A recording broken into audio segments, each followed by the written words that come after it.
I'm here. I'm not running from it. So let me have it.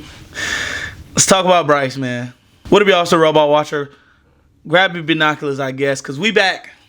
And you know what? We gonna talk about Bryce getting benched, man. And what happened? What actually happened? You already know what it is. Subscribe to the YouTube, like this video, follow my Instagram and TikTok at The Real Ball Watcher. Whenever I hit 1,000 subs, we gonna give away 2 free game tickets for you and a +1. Go ahead and do all that stuff so you can enter the giveaway. But let's get into this stuff. First thing I'm gonna start out with is, man, I'm never gonna back down from my take. I like Bryce coming out of the draft. The stuff that I seen coming out of the draft was there. It was real. That's why everybody liked Bryce coming out of the draft. And we broke him. I mean, bro, I'm sorry that if y'all wanted me to get up here and say, yeah, Bryce is bad, he's always been bad. No, he wasn't, man. Let's be honest, bro. He wasn't. Getting sacked 62 times, playing, I want to say, a combination of 14 or 13 different guards last season. It broke him, bro. And I'm going to use this video to show you exactly what I mean. He wasn't good this week. It's as simple as that. He wasn't good, if that's what you wanted me to say. He hasn't been good the past 2 weeks. He's been really bad the past 2 weeks. He doesn't even look as good as he looked last year in the flashes that he did show. So let's talk about it. I mean, first play, the infamous play that everybody's talking about when Thielen was open on that crosser. What do we have here? Church formation to the left. You have Leggett running the worst in or dig I've ever seen. We're not even going to talk about no other players, so let me not do that. You're going to have a go from Deontay. You're going to have a crosser from Thielen. You're going to have a stop route from Ja'Tavion Sanders on the other side. The back swings out, whatever. Very simple concept. And the issue with this play is we all seen when Bryce decided, hey, I'm going to bail out of the pocket or attempt to bail out of the pocket and get sacked as we run the play. Joey Bosa is able to get around the corner. Not even really. He's just running the hoop. Taylor Moton did really good on blocking for this rep. And he got the sack because Bryce bails from the pocket and tries to scramble around when he could have easily just stepped up. Look at that lane between the Robert Hunt and the center. Easily step up. As you're stepping up, your eyes are immediately going to see Thielen coming open on that crosser, and you're going to hit it. The reason I say Bryce Young is broken, as I pull up the play, he hit this last year. Let's look at this play with against the Houston Texans. You have Adam Thielen in the backfield of Miles Sanders. Adam Thielen is going to run a simple Texas route. What happens? The worst interior offensive line of all time looks like it. They're inside of Bryce's lap. What does he do? Steps up, hit Thielen coming across the middle. He stepped up into the pocket instead of scrambling out whenever guys were in his lap, even though they weren't in his lap on that play. Let's do it one more time. We're going to have DJ Chark this time. Once again, coming across the middle of the field. There's immediate pressure from the outside. He steps up in the face of 2 defensive tackles coming to hit him and the linebacker coming down on him. Pause. Coming down towards the ball and also still playing the pass. He steps up, almost damn near looks it around the linebacker. Arm angles around the linebacker. On the move. Accurate right into DJ Chark's chest. He stepped up in the pocket. I'm going to show you one more to really just drive home this point of the stuff that he's doing now is not what he was before. We're going to have a all-out blitz look from the Minnesota Vikings. What happens? Immediate pressure, steps up, makes a move, throws it across the middle. He's stepping up in the pocket, staying poised, and delivering strikes across the middle of the field at different depths. The DJ Chark one was 22 yards. This last Adam Thielen one was 14 or 13 yards. The original one that I showed to Adam Thielen on the Texas route was 7 yards. There's different depths that he's doing this and stepping up, and he's not doing it anymore. That's a sign that you're broken. When your quarterback isn't doing the things that he was good at coming out and he was good at the year before, it's a sign he was broken. Let's move on. Next play that really just accentuates what I'm saying is, I'm not even going to draw up the whole thing. We're going to have this, I want to say it's I can't even remember what the concept name is, whatever. It's basically a high-low concept versus cover 2. You're going to have Thielen just doing a clear out on the safety. You're going to have a corner route from, I want to say that is Jonathan Mingo. And then Ja'Tavion Sanders is going to chip and get it to the flat. And this is a completion. Not necessarily a terrible play, But when your quarterback isn't doing stuff that he was good at the year before, you know he's broken. All right, cool. Jatavius Sanders has a lot of room. Terrible yak, whatever. Makes it 3rd and short. But my issue is, let's look at this. The corner route is open. I get it in cover 2. If we pause it, in cover 2, the corner is playing in between both the corner and the underneath. So you kind of have to hit the underneath, or that's what you would want to do. But there's no move from Bryce. Let's look at Bryce. There's no selling this. He doesn't sell this. And I know he threw a pick against Detroit doing this where he didn't sell and he still threw the corner. But there's no selling this in the route.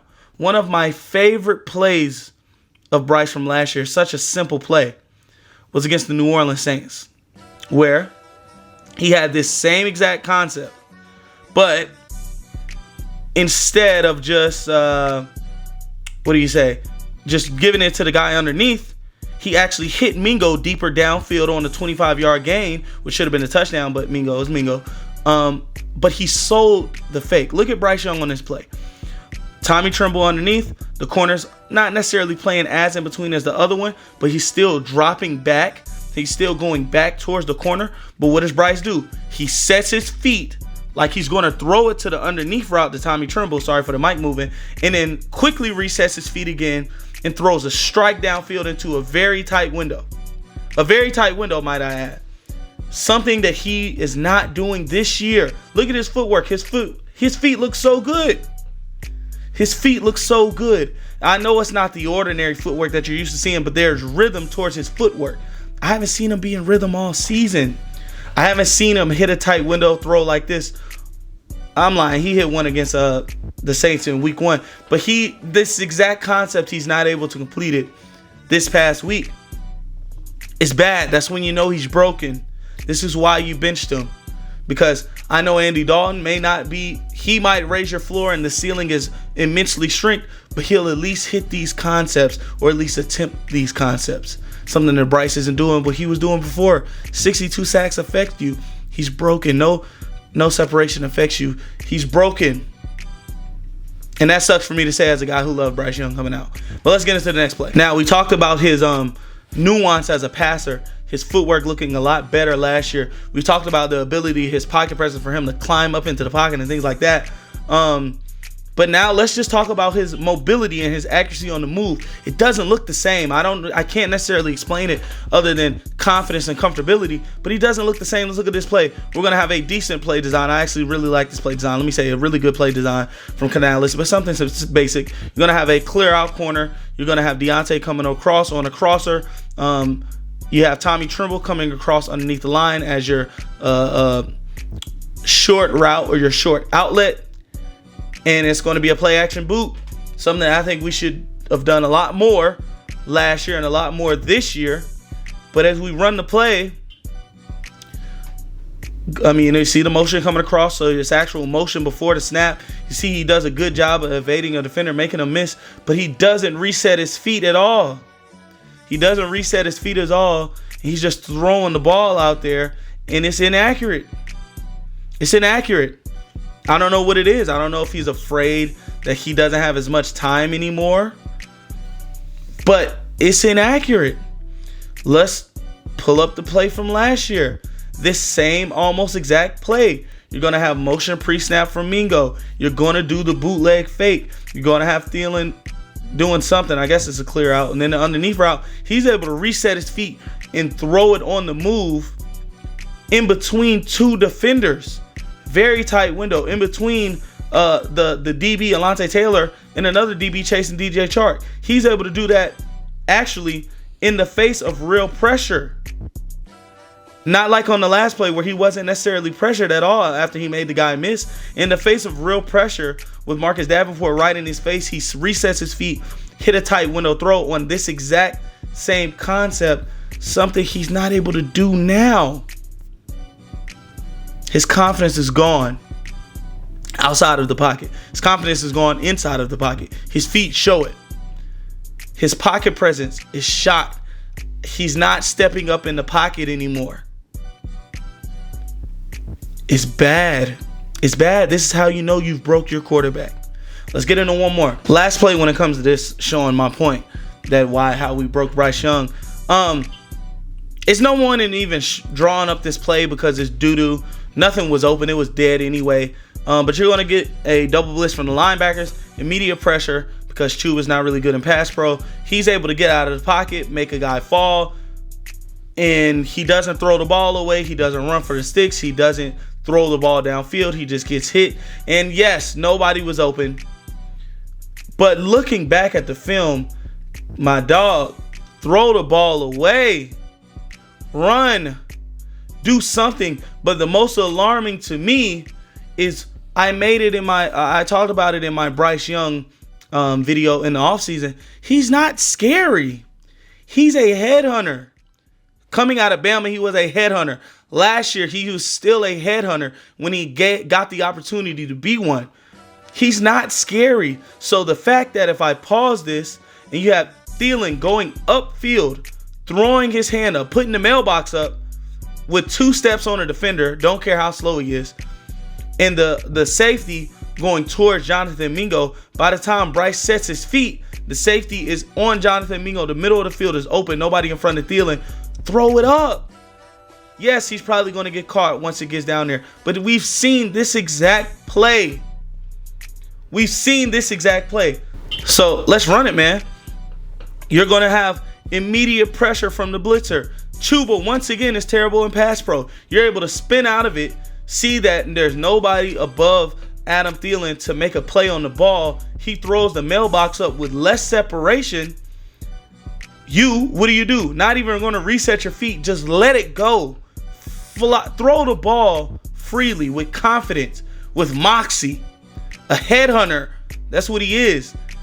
And you get an explosive play and a completion that, you end up later on down the line winning this game. But it's not there. It's not there last week. I can't say it wasn't there in the Saints game because he had a couple good plays. But it's not there. It's fading away. I don't know, man. This might be it for Bryce. I'm willing to admit that. This might be it for him. But the Panthers failed him, dog. The terrible interior. Matter of fact, the terrible offensive line, period, outside of Taylor Moton.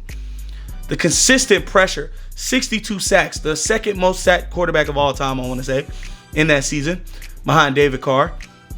The terrible 2 yards under league average separation damn near all season outside of Adam Thielen. Adam Thielen being your primary receiver in Reed at 33 years old last season. Firing your head coach in the middle of the season. Switching offenses 3-4 times preseason before the season started in OTAs. Switching offenses once again mid-season. They failed him. He has been in 3 different offenses in 17 games. Yes, 17 because he missed a game last year. In 17 games, he's been in 3 different offenses. That's not even counting how many switches they had in the offseason before. Yes, he's been bad. You want me to say he sucks? He's been bad. But this is what failure of your quarterback looks like. This is what it looks like when you put a good quarterback in a terrible situation, a good young quarterback in a terrible situation, and you break them. Let this be a cautionary tale for the Bears, who also have terrible interior and offensive line, period. I was wrong last year. We should have benched Bryce. We could have saved his confidence. But we didn't. So I understand why you bench him now. I get it. If there is anything left, let's sit him down because it's slowly fading away week by week. We see he's still able to get out of the pocket here and there, but the moxie he has to throw once he's out of the pocket, the moxie he has to reset his feet and throw when he's on the move, to step up in the pocket, it's slowly fading away. It's that simple, man. So I understand why you bench him. Maybe it saves him like it did Tua.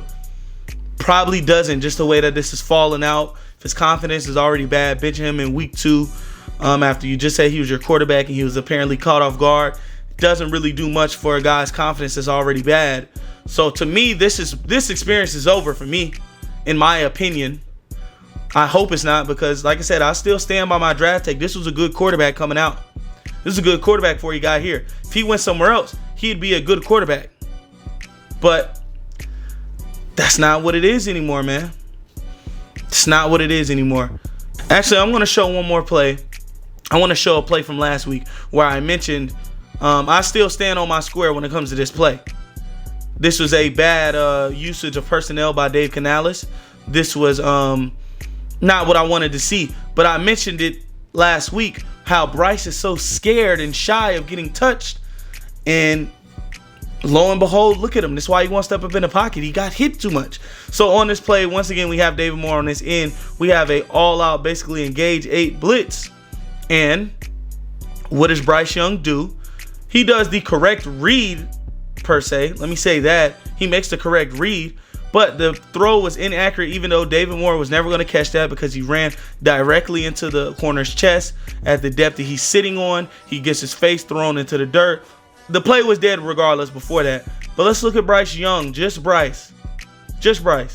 He's scared to throw the ball, man. Look at him. He's fading away off 1 foot, afraid to be touched. He's scared of the pressure. And it showed even more last week. So I understand why you bench him. And before you say, oh, he's too small, that's what he's always been doing, let's look at it last year. I even took a screenshot to put into this video. But let's look at this last year. This anticipatory throw. The offensive guard, worst interior in the league last year, immediately beat. Pressures in his face. Matter of fact, he's getting wrapped up as he throws the ball. Adam Thielen is in between 2 defenders as he's loading up the throw. He's not open, but he throws a strike downfield over the middle while being tackled, while being wrapped up. I took a screenshot so you can see at the point of attack when the defender got there to when Bryce is standing tall, loading up off his back foot to throw into a window that's not even, it's to a player that's not open yet. So don't tell me he was never this or never that. Don't tell me it's all on him. Don't tell me he failed the Panthers. It's the other way around. They failed him. And I have some part in with the fan base wise of saying, no, don't bench Bryce, let him play through it. I was wrong. Bench him. Bench Caleb Williams. Don't kill these guys' confidence when there's incompetence out there. Because look at us now, man, it's gone. And now we're hoping for some Tua resurgence, which he was supposed to be way better than, by the way. And would have been way better than if he went somewhere else. We're hoping from this Tua resurgence after getting benched in his second year, just like Tua did, and hopefully coming back and playing better. But man, this is how you break a quarterback, bro. He was bad, okay? You happy? It's not all on him, though. Some of it is, some of it ain't. It's the way it goes, man. Brandon Avery, I think that's his name, the quarterback guy, was just on Twitter talking about a lot of what happens to these quarterbacks is based off the situations that they go into. And frankly, he got the worst of them all. It's nothing else for me to say, bro. Hope the best for him in his next ventures, because I don't think he'll get a chance here again. And Carolina Panthers fans, I'll update y'all on what we should do later on, but y'all should know what it is for me if you've been following me for a while on what we should do. But I'm going to keep cranking out content. I'm going to keep doing these film evals on college players. I'm going to keep doing them on other teams. I'll even do it on the Panthers if I need to. But that's all it's going to be, man. It's a Real Ball Watcher. Put up your binoculars. I appreciate you, Bryce Young. I appreciate your kindness, all that you had whenever I was able to meet you. Good dude. Room for you in your next ventures. But we out.